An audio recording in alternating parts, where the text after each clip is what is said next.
ایک یہ کہ یہ دوبارہ کبھی نبی کریم صلی اللہ علیہ وسلم کے ساتھ جہاد میں شریک نہیں ہو سکیں گے۔ کیوں؟ کیونکہ یہ نبی کریم صلی اللہ علیہ وسلم کا آخری غزوہ تھا۔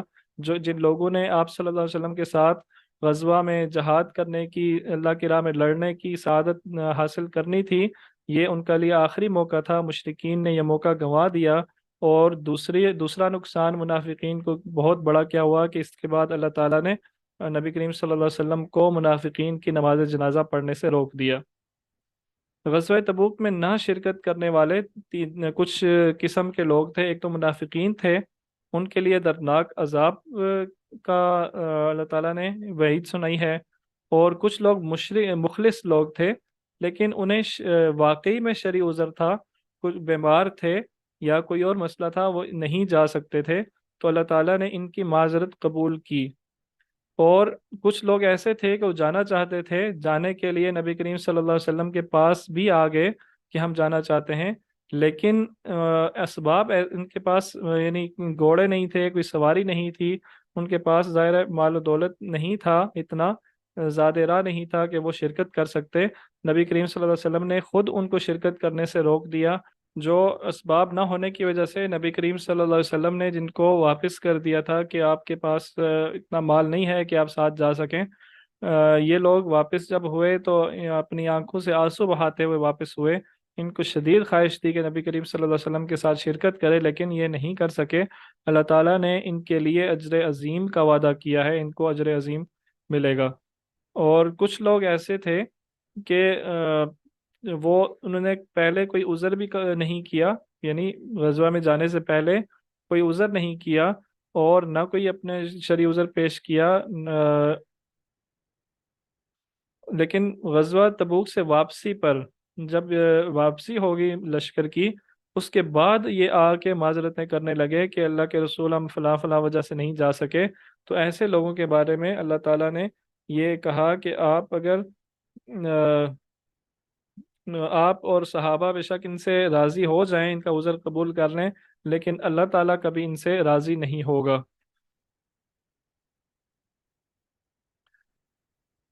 اس کے بعد زکوٰۃ کے کچھ مصارف بیان کیے گئے ہیں، بلکہ کچھ کیا زکوٰۃ کے مصارف کے لیے یہ مین آیت ہے۔ زکوٰۃ کے سارے مصارف اس آیت کے اندر موجود ہیں۔ کیا مصارف ہیں؟ یعنی کہ زکوٰۃ کس کو دینی چاہیے، زکوٰۃ کس کو لگتی ہے؟ وہ ہیں غریب، سب سے پہلے غریب، فقراء، ٹھیک ہے، اور مسکین۔ غریب اور مسکین میں کیا فرق ہے؟ الفقراء والمساکین۔ یہاں ایک فرق تو یہاں پہ لکھا ہوا ہے، وہ لوگ جو محنت کرنے سے قاصر ہوں، کسی عذر کی وجہ سے کوئی کمائی نہ کر سکتے ہوں، ٹھیک ہے، معذوری کی وجہ سے یا کسی اور عذر کی وجہ سے کوئی کمائی نہ کر سکتے ہوں۔ اور مسکین وہ لوگ ہیں جو کماتے تو ہوں، لیکن اس سے ان کی ضروریات پوری نہیں ہو سکتی۔ مثال کے طور پہ مزدور پیشہ لوگ ہیں، یا جن کی آمدنی بہت زیادہ کم ہے، یہ لوگ اپنی اس آمدنی سے اپنا گزر بسر نہیں کر سکتے، یہ مساکین ہیں۔ غریب اور مسکین کا ایک اور فرق یہ بھی بتایا جاتا ہے کہ غریب وہ لوگ ہیں جو غربت کی وجہ سے جو ہے وہ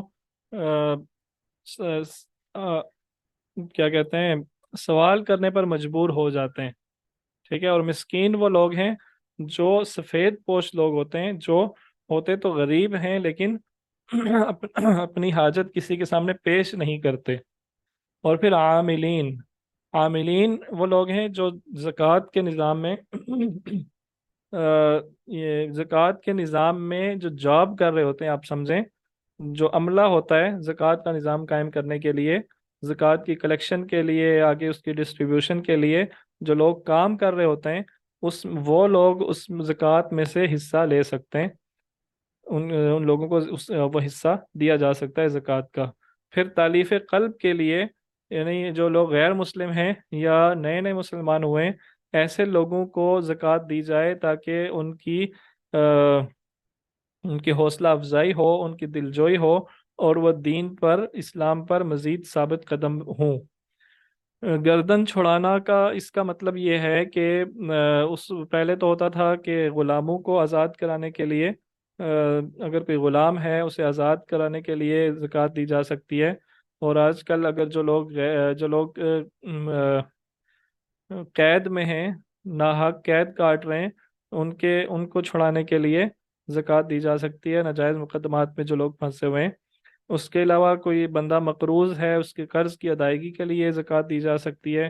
فی سبیل اللہ، اللہ تعالیٰ کی راہ میں جو کام ہو رہے ہیں، جہاد ہو رہا ہے، قتال ہو رہا ہے، اس کام میں زکوٰۃ دی جا سکتی ہے۔ اور مسافروں کے لیے زکوٰۃ دی جا سکتی ہے، مسافروں کے لیے زکوٰۃ دی جا سکتی ہے۔ بہرحال اس کے بارے میں زیادہ ڈیٹیل میں نہیں جاتا، اس کے بارے میں ڈیٹیل جو ہے وہ علماء سے، بالخصوص فقہا سے جو ہے وہ ڈیٹیل پوچھنی چاہیے۔ اگر کسی کو کوئی خاص کوشچن ہے، کسی کی کوئی خاص آپ کہہ لیں سنیریو ہے، سچویشن ہے، تو وہ علماء سے سوال پوچھ سکتے ہیں۔ منافقین کی گستاخیاں اور ان کے خلاف جہاد کا حکم۔ منافقین جو ہے یہ نبی کریم صلی اللہ علیہ وسلم کو اذیتیں دیتے تھے، آپ صلی اللہ علیہ وسلم کو طرح طرح کے الفاظ سے آپ کو ستاتے تھے۔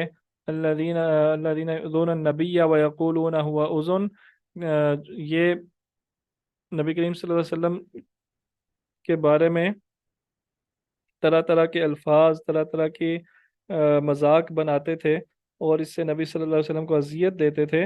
تو ان آیات میں ان منافقین کے بارے میں احکامات نازل ہوئے ہیں، اور سب سے آخری حکم جو مطلب آیا ہے اس ضمن میں، اس صورت میں، وہ یہ ہے کہ یا ایھا النبی جاہد الکفار والمنافقین، اے نبی کریم صلی اللہ علیہ وسلم آپ ان منافقین، ان کفار سے اور ان منافقین سے جہاد کیجئے۔ یہ منافقین، یہ بھی کہا گیا ہے کہ یہ منافقین یہ دعا کرتے ہیں کہ کہیں اللہ تعالی ہمارے بارے میں، ہماری ان مستیوں کے بارے میں کوئی قرآن میں کوئی بات نازل نہ کر دے اور ہمیں رسوا نہ کر دے۔ تو اللہ تعالیٰ یہ فرما رہے ہیں کہ ہم ان کو رسوا کر چکے ہیں۔ اللہ تعالیٰ سے وعدہ خلافی کی سزا، یہ ایک خاص شخص کے متعلق یہ آیت آئی ہے، اس کا نام بھی تفاسیر کے اندر موجود ہے۔ کیا آیت آئی ہے کہ وَمِنْهُمْ مَنْ عَاهَدَ اللَّهُ، وہ شخص جو تھا وہ نبی کریم صلی اللہ علیہ وسلم کے پاس آیا اور اس نے کہا کہ اللہ تعالیٰ سے دعا کیجئے کہ وہ مجھے غنی کر دے، مجھے کثرت کے ساتھ مال اور دولت دے، تو میں کیا کروں گا؟ لَإِنْ آتَانَا مِنْ فَضْلِهِ، اللہ نے مجھے اپنے فضل میں سے کچھ عطا کیا تو لَنَصَّدَّقَنَّ، میں صدقہ کروں گا، اللہ کی راہ میں انفاق کروں گا، وَلَنَكُونَنَّ مِنَ الصَّالِحِينَ، اور میں نیک لوگوں میں سے ہو جاؤں گا۔ تو اللہ تعالیٰ نے جب لما آتا ہوں اللہ تعالیٰ نے جب اس کو اس کی یہ دعا پوری کر دی تو وہ اس نے کیا کیا؟ وہ پھر گیا اپنی بات سے، اس نے پھر سرکشی کی، تو اللہ تعالیٰ نے فَأَعْقَبَهُمْ نِفَاقًا فِي قُلُوبِهِمْ، شاید یہی الفاظ ہیں، تو اللہ تعالیٰ نے اس کے دل میں منافقت ڈال دی اور یہ شخص منافقت بن گیا اور قیامت تک یہ منافق رہے گا۔